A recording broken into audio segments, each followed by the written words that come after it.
Okay, so this is the story of Garuda. This is from the Adi Parva Mahabharata. Uh, at the dawn of time, there's two great beings, the Devas and the Asuras, and they always quarrel with each other. And this particular time, it was caused over Durvasa Muni. He went to visit Indra to congratulate him about all the victories that he had won. And so he gave him a flower garland. So Indra gave it to his elephant. And the elephant picked it up and threw it on the ground and trampled on it. And so Durvasa was really angry at Indra and he cursed him. And so the gods were kind of at a loss. And so Vishnu kind of, because the Asuras kept on defeating the Devas.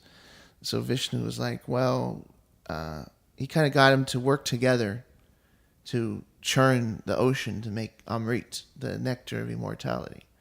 So they got Vasuki, who is a serpent. Now, the serpents had just been born. But even so, Vasuki was really huge. And so the demons grabbed him by the head, and the Devas grabbed him by the tail. But Vasuki is a fire-breathing serpent, and so when they grabbed him by the head, all the demons got scorched.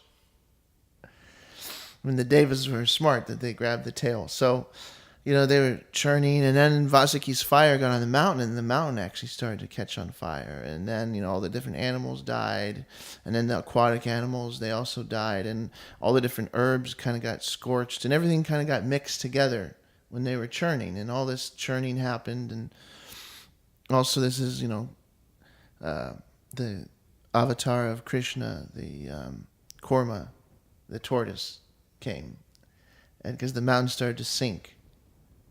And so Kurma came and held it up in the water so that it was in the right level. So when they were churning, then the right thing happened. And then, the Amrit came, and then there's also poison. So Shiva drank that poison, and he kept it. He didn't swallow it, and he didn't spit it out. He kept it in his neck. So he got a blue neck. So that's why his name's Nalini Kanta, the blue neck. Nila is blue in Sanskrit. So then, these different things came out. There was Apsaras, there was Lakshmi Devi came out, and there's a beautiful prayer that the Devas said to get her to come their direction. I mean, she was going to Vishnu anyway, but it was a beautiful prayer called the Mahalakshmi Stotram. So it's a beautiful prayer that you say, and because they were trying to get her to come to them. And so if you say it, then Lakshmi comes in your life too.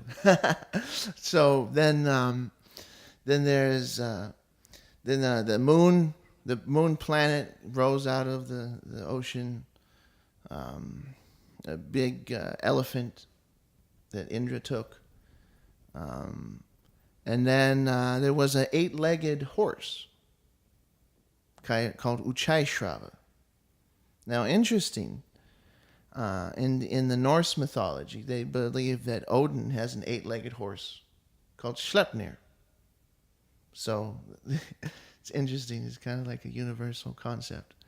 So this 8-legged horse came, and this is the crux, because what happened was there was 2 wives of Kashyap. Kadru and Vinata. Now, Vinata was the mother of the birds, and Kadru was the mother of the serpents. Now, Garuda was a very beautiful, powerful being, and he was the son of Vinata. Now, Kadru was the mother of serpents. And so she was kind of jealous of Kadru. Kadru was kind of jealous of Vinata. And so what she did was, when, all these beings, these Prajapatis, they heard about how the ocean was churned and all these valuable things came. So Kadru went to Vinata and she said, I heard that this horse came. What color do you think the horse is? So Vinata said, I think it's pure white.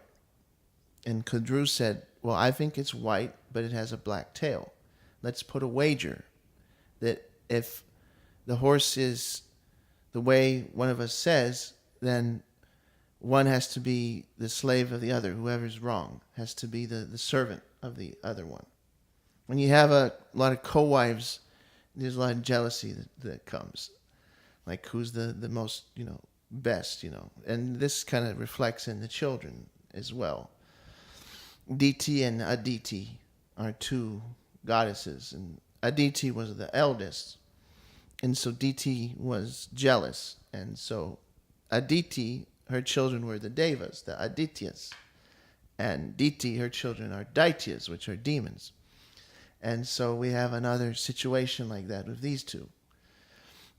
So what happened was, the horse was, of course, all white because it came from the ocean of milk.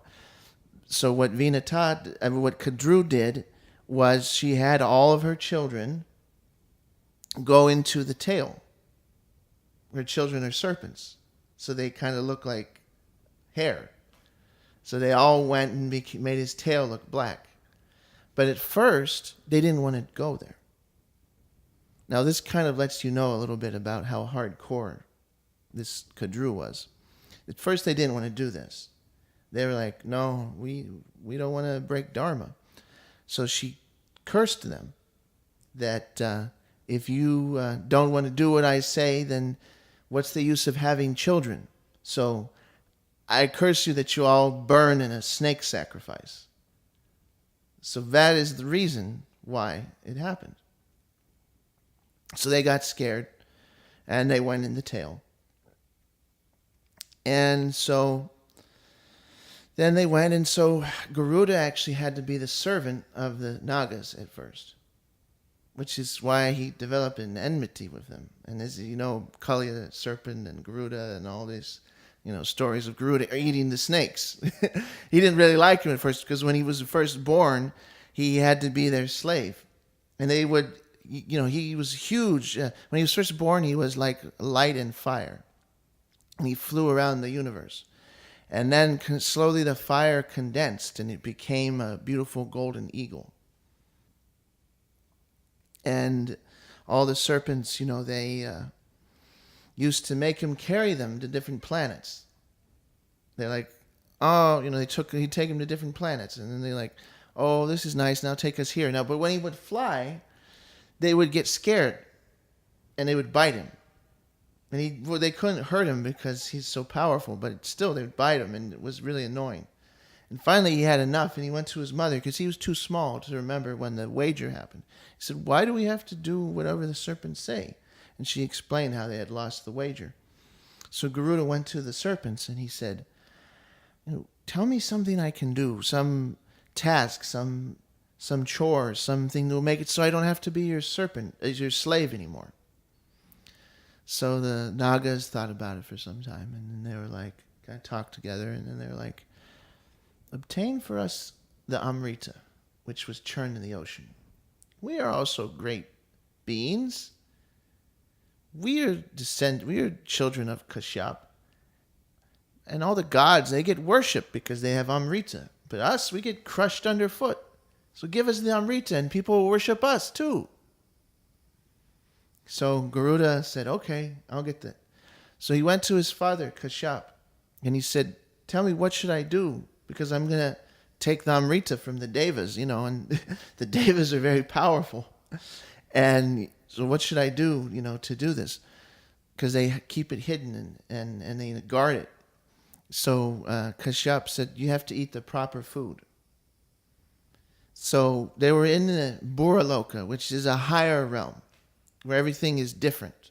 They have monster-sized trees and monster-sized animals and things like this. So there was this huge lake, and in the lake there was an elephant and a tortoise. and they both were fighting each other. And they had some ego because in their past life they were two people that didn't like each other. And they were pious, so they were born in Borloka, but they were born as animals because they had these envy and anger in their heart. So they were born in a higher planet, and they had huge bodies, but huge, powerful bodies, but they were born as animals. So Garuda, he came, and he grabbed and he ate the elephant and the tortoise. And then he was, strong. So the Devas, they started noticing bad omens. There's a whole science to seeing omens. So the Devas saw the omen something bad was happening, so they went to Brihaspati and they said, what's going to happen? So Brihaspati said, by these omens, it looks like someone's going to try and take the Amrita, so guard it. So the Devas, I get in the battle mode, and I have to kind of... So the Devas, they got to all their weapons, and they made a special room, and they hid the Amrita in there. And Indra went to Brihaspati. He said, why is it that, this is happening? Why? And then Brihaspati reminded him, this is the story of why Garuda was born in the first place, why he challenged Indra. Everything has a reason. It's interesting. There's reasons and reasons and reasons, and everything has a reason. The Mahabharata is just filled with reasons why things happen. So one time Kashyapa was doing a yajna, so everybody wanted to help. So, Kashyapa is the father of Indra, so Indra grabbed a huge mountain of wood, as much as he could carry. Because, you do a yajna, you need wood. So everybody wanted to help. So Indra's like, I'll bring wood. So there was these little sages called the Valakilis, and they're as big as a thumb. And they wanted to help too. So all of them together, they did a lot of tapasya, and so they weren't strong in the first place, and they were tiny. So there's about 5 or 6 of them. They're all holding a leaf, single dry leaf. And they had got stuck in the hoof print of a cow in the mud.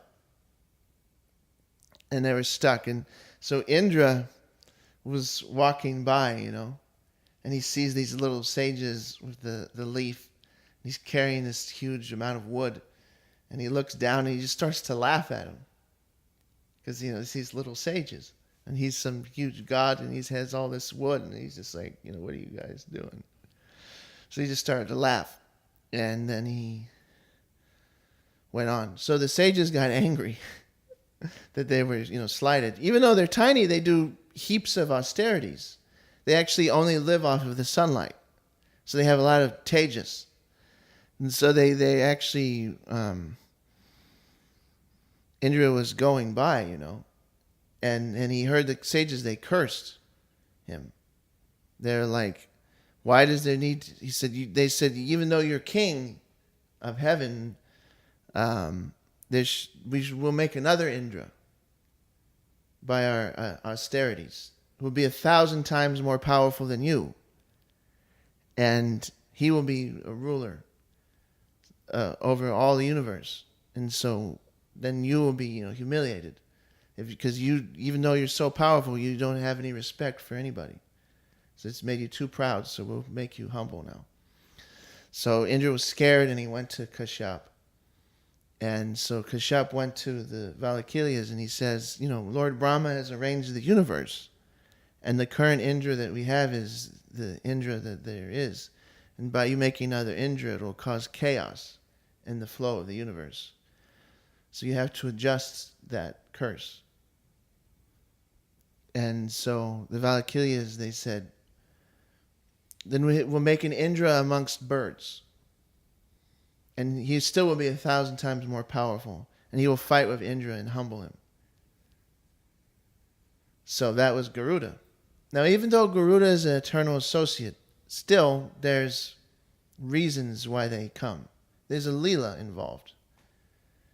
Garuda is an eternal associate. He carries Vishnu, even in the spiritual world. So when he comes in the material world, then there's something going on.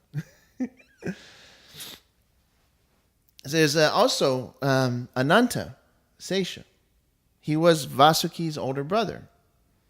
And he was going to be king of all serpents. But he renounced his kingdom and he did tapasya. And then Vishnu chose him to be his bed. So even though, he's a spiritual person, they come into this world. He's a spiritual personality like Sankarshan. I mean, but he comes in the world and then he sets an example for us.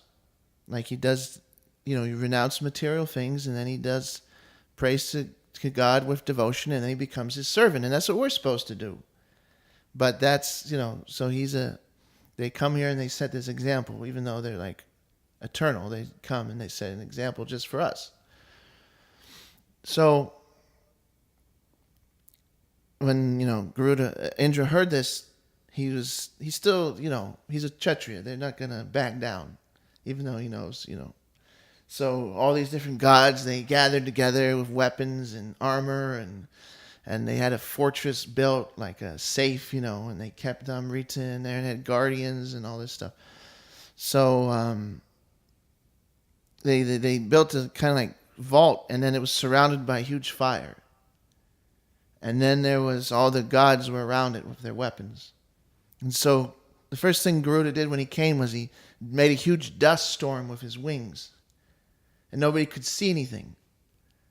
And then he came and he bit and clawed and grabbed all these and hit them with his wings. And everybody was getting thrashed up and tossed around and beat up and bloodied up. And Indra, everybody, they just got totally beaten in no time.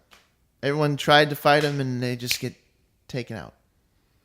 So then the gods kind of like ran away. So then Garuda saw the fire. So he grew a bunch of heads. And he went to the Akshaganga, which is the upper. There's the Akshaganga flows in the Swarga. And then it comes down to the earth. And then there's a whole story how it came and everything in the Ramayana. But there's a Ganga in Swarga too. So he went there and he drank up all the water. And then he spit it like a fire hydrant and put the fire out. And then he went inside and there was this spinning wheel with 100 spokes. And each spoke was a blade. And he had to get through that. But because, he had all these cities, he got really microscopically small and then flew through the gap. And on the other side, there was these two horrendous guardians.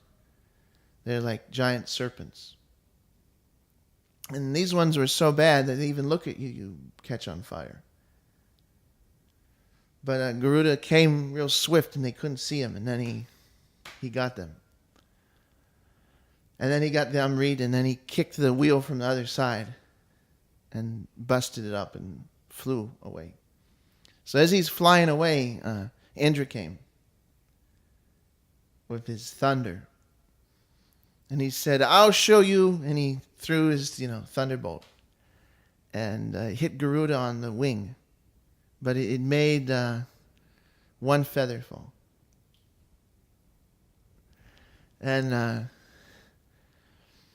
Indra was amazed, I shoot this weapon, And Garuda, he said, how is it you're so strong? He said, actually, I dropped a feather because I wanted to give some respect to Dadichi Rishi, whose bones it was that made that the Vajra. Actually, I didn't even have to drop a feather. And then he flew off. So as he was going, he met Vishnu. And Vishnu said, I'm very impressed. So then he asked him if he would be his carrier. So then Garuda's like, oh yeah. So, Garuda went and he was going to give the Nagas some thing, but Indra met him. And Indra was like, these Nagas, they can't have this Amrita. And Garuda's like, I have to give it to them because it's the only way I can be free. So Indra's like, can you like? So Garuda's like, Indra's like, can you give me a hand? I mean, I can't really let them have this. And Garuda's like, I'll think of something. So he went there, and there was a kusha grass mat, and he plunked the Amrita jar on the mat, and the snakes were like, oh, thank you. He said, am I free from slavery to you? And the snakes were like, yes, yes. So then he's like, they were about to drink it, and he was like, oh, it'd be very proper if you guys washed before you drank the Amrita to purify yourself, take a bath. Like, oh yeah, that's very true. So they swam over there. And while he's gone, Indra was kind of watching, and Garuda kind of like looked the other way, and Indra grabbed the nectar and ran off. Because Garuda was free, so he didn't have to, interfere. And they came back and like, oh man, what happened? He said, Indra came and took it. I couldn't stop him. I was so tired from fighting. So then the serpents, they actually started to lick the kusha grass mat because some drops fell on the kusha. But they got absorbed as soon as they hit, so they say that it's very special grass. Anyway, because the serpents licked up the kusha grass, it's called sword grass. And it's very sharp, actually. You can cut your finger if you run it on the kusha. So the thing is that it cut their tongue. So if you look at serpents now, they have a forked tongue. So that's the story of Garuda.